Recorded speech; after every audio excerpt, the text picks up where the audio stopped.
Torino. Območje, kjer je več kot 200 let pred našim štetjem razdejanje povzročil Hannibal s svojimi sloni.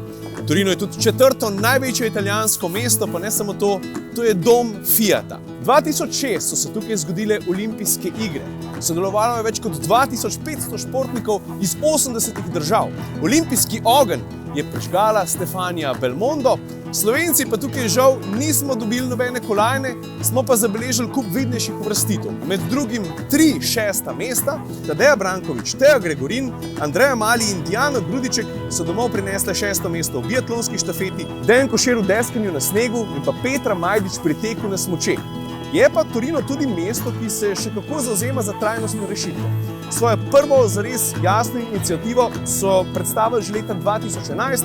Takrat so namreč v prvi plan postavili predvsem spodbujanje hoje, kolesarjenja, da o nedeljah brez avtomobila sploh ne govorim. Ok, toliko o Torinu na hitro, zdaj gremo pa naprej. Naslednja postaja Cortina d'Ampezzo.